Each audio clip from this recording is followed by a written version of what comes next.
Iran America ನಡುವೆ ಮುಂದುವರೆದ ಭೀಕರ ಯುದ್ಧ. ಕುವೈತ್ನಲ್ಲಿ ಅಮೆರಿಕದ ಸೇನೆ ನೆಲೆಗಳನ್ನು ಉಡಿಸ್ ಮಾಡಲಾಗಿದೆ.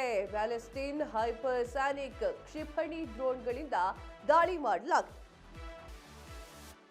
ಇರಾನ್ ಅಮೆರಿಕ ನಡುವೆ ಮುಂದುವರೆದಂತಹ ಭೀಕರ ಯುದ್ಧ. ಕುವೈತ್ನಲ್ಲಿ ಅಮೆರಿಕದ ಸೇನಾ ನೆಲೆಗಳು ಉಡಿಸ್. ಪ್ಯಾಲೆಸ್ಟೈನ್ ಹೈಪರ್ಸಾನಿಕ್ ಕ್ಷಿಪಣಿ ಡ್ರೋನ್ಗಳಿಂದ ದಾಳಿ.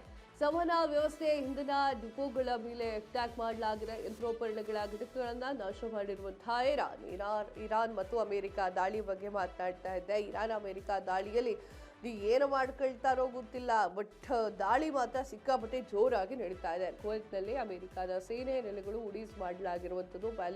ಪ್ಯಾಲೆಸ್ಟೈನ್ ಹೈಪರ್ಸಾನಿಕ್ ಕ್ಷಿಪಣಿ ಡ್ರೋನ್ಗಳ ದಾಳಿಯಿಂದ ಮಾಡಲಾಗಿರುವಂಥದ್ದು. ಇನ್ನು ಸಂವಹನ ವ್ಯವಸ್ಥೆ, ಇಂಧನ ಡಿಪೋಗಳನ್ನು ಉಡೀಸ್ ಮಾಡಲಾಗಿದೆ. ಅಮೆರಿಕ ನಾವು ಯಾವುದೇ ಕಾರಣಕ್ಕೂ ಕೂಡ ಸುಮ್ಮನೆ ಇರುವುದಿಲ್ಲ ಅಂತ ಹೇಳಿ ಶಸ್ತ್ರಾಸ್ತ್ರಗಳನ್ನ ಬಳಕೆ ಮಾಡಲಾಗ್ತಾ ಇರುವಂಥದ್ದು. ಬಾಂಬ್ಗಳ ದಾಳಿಯನ್ನು ಮಾಡ್ತಾ ಇದೆ. ಇಂಧನ ಡಿಪೋಗಳ ಶಸ್ತ್ರಾಸ್ತ್ರಗಳ ಸಾಮಗ್ರಿಗಳನ್ನ ಆ ಒಂದು ಘಟಕದ ಮೇಲೆ ದಾಳಿಯನ್ನ ಮಾಡಲಾಗಿದೆ. ಯಂತ್ರೋಪಕರಣಗಳ ಘಟಕವನ್ನು ನಾಶ ಮಾಡಿದೆ ಇರಾನ್.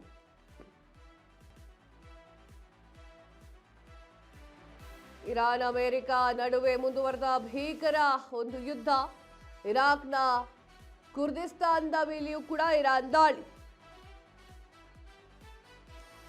ಅಮೆರಿಕ ಶಸ್ತ್ರಾಸ್ತ್ರ ಗೋಡೌನ್ಗಳ ಮೇಲೆ ಇರಾನ್ ದಾಳಿ.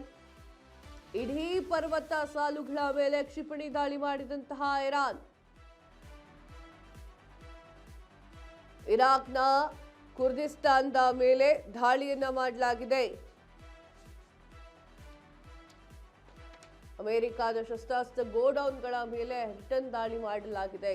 ಅಮೆರಿಕ ಮತ್ತು ದಾಳಿ ಏನಿದೆ, ಅಮೆರಿಕ ಮತ್ತು ಕುವೈತ್ನ ದಾಳಿ ಏನಿದೆ ಸಿಕ್ಕಾಪಟ್ಟೆ ಜೋರಾಗಿ ನಡೀತಾ ಇದೆ. ಇನ್ನು ಕುವೈತ್ಗೆ ಅಮೆರಿಕ ಬಾಂಬನ್ನ ಹಾಕಿ ಸಿಡಿಸಿರುವಂತಹ ಘಟನೆಯು ನಡೆದಿದ್ದು. ಹೈಪರ್ಸಾನಿಕ್ ಕ್ಷಿಪಣಿಯ ಡ್ರೋನ್ಗಳ ಮೇಲೂ ದಾಳಿಯಿಂದ